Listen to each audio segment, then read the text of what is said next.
Yeah, what's cracking, everybody? Welcome back to another episode of Prison Break Raw. I'm your host, the one and only Big JD. Before I get into this one right here, let me go ahead and give a shout out to a channel that I just came across. It's called All About YouTubers 13. Go give him a subscribe. Go give him a look over. He basically exposes the technical analysis, the behind the scenes of what all of us YouTubers make, how much money we're really pulling in, what our subscriber count's expected to go up to, all of that stuff. He does the research for you. If you leave a comment in any one of his videos and you want the research done on any of these channels, he'll do that for you and he'll put it on his channel free of charge. Go give him a look over. Let's go ahead and get into this one. Is this dude a snitch? Enrique Tarrio, the infamous white supremacist neo-Nazi, head of the far-right group, the Proud Boys, this guy, well, don't look like your average run-of-the-mill white supremacist to me, but nonetheless, according to all the chatter that's going on right now, he's a snitch. Well, that's what they're saying. Of course, I've tried to find all the transcripts regarding this, because you already know what it is. If I don't see that shit in black and white, I got to see the paperwork on this. You can call somebody a snitch all day long. You can call them a chomo, all that shit. People love to use those terms interchangeably or simultaneously or any way you want to do it in order to cut somebody down, and they don't have any kind of factual evidence to prove their smear campaign. Is this another one of those situations? Because according to Mr. Tarrio himself, he don't recall ever ratting on nobody.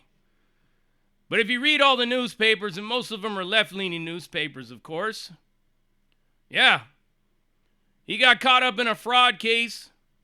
He was selling diabetic testing kits, putting price tags on them and all that shit. He got busted.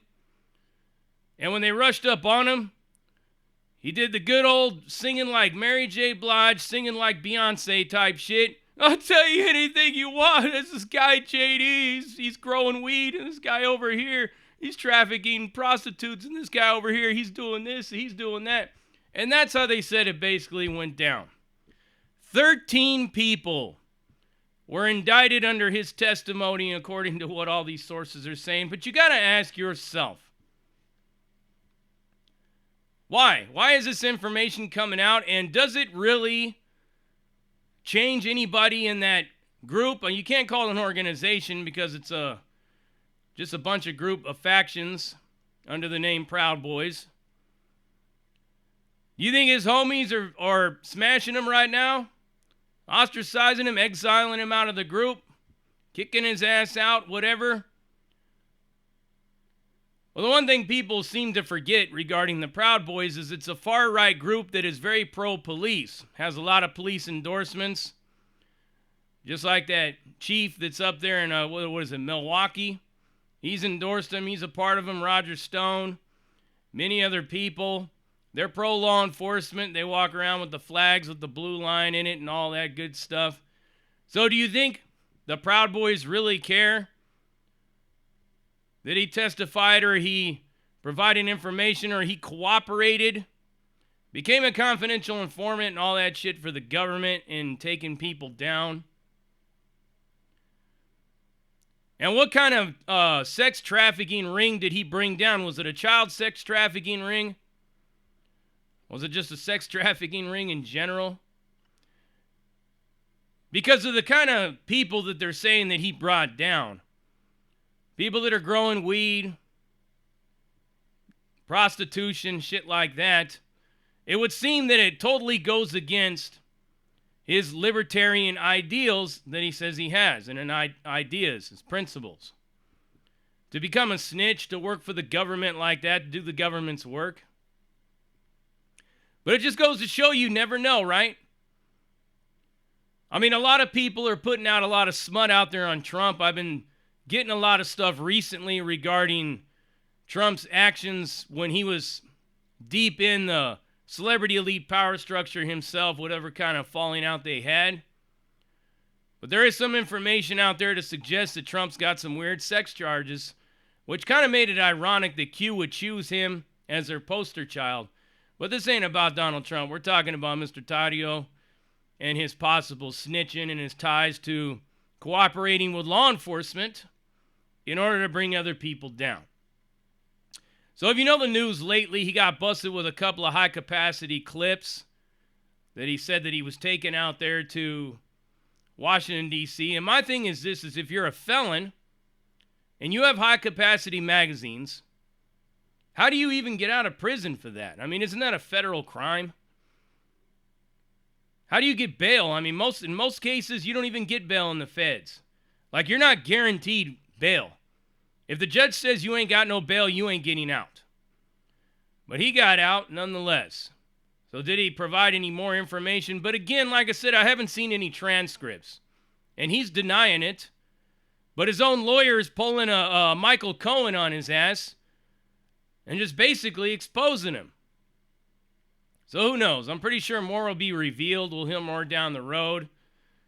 But I would be willing to bet that this whole smear campaign is because they're doing anything and everything in their power to bring down all these right-wing groups, because it's the right-wing groups that they've always feared, especially now with a lot of these different groups that are starting to align themselves with some more left-leaning groups and libertarian groups. Anytime you start to censor and talking about reprogramming and re-educating and opening concentration camps, usually the average man and woman will probably band together and rise up against that form of tyranny. But I don't know. If you know how to get a hold of these transcripts, please let me know. Go ahead and tie the link into the comment section of this video and let's all take a look at it. Because it's got to be in one of these places like Pacer, Law Review, somewhere. Unless it's confidential information, and if it's confidential information that the only thing that this has done is quite possibly turn Mr. Tarrio into a millionaire because of slander and lawsuits and breach of confidentiality and all that stuff like that, he's probably going to end up suing anybody and everything that's been reporting on this. Maybe even myself, but I'm not going to go on record and say that it's true or it's false. So, Mr. Tarrio, you can go ahead and leave me out of that lawsuit. All I'm saying is I'm reporting on the news and what's being put out there. The funny thing about all of this shit and all of these newspapers and everything like that is they're always quick to cast shade on anything on the right. You're hearing all this recent stuff, and you've been hearing it over the last 4 years about Donald Trump supposedly telling a 10-year-old girl who's going up an escalator that he might be dating her someday, and then nobody, you look at the fact checkers, the ones that are even critical of Donald Trump, says that nobody even knows that that was even a child or not, because there was nobody stepped forward to say it. It could have been like a Miss Chalet, squeaky voice young woman. Who knows, man? Then he's busting into the dressing room of teenage girls at his teen pageant. Fact checkers also found that that was not true, that it was actually the adult Miss USA pageants. But yeah, these left-leaning papers will always sling mud at everybody like that. If I was to become a very powerful force in anything, libertarian-leaning, because they're after us as well, they're after us probably more so than they are the right, because we want everybody to have guns, shit like that. But what kind of a smear campaign would they use against me? These people are good, man. They can make anything stick. And it's always the opposite direction. Because when you start investigating a lot of these conspiracies and this smut and this weirdness that goes on the left, the fact checkers come out in force and debunk every single thing, every time. It's like they do no wrong ever. But we know otherwise, don't we? Think of Antifa, for example. The one guy that did a whole bunch of shit over in Portland and threw something through a window in a restaurant and hurt all kinds of people, come to find out he's a diaper sniper, but yet I don't see anybody on the media talking about that.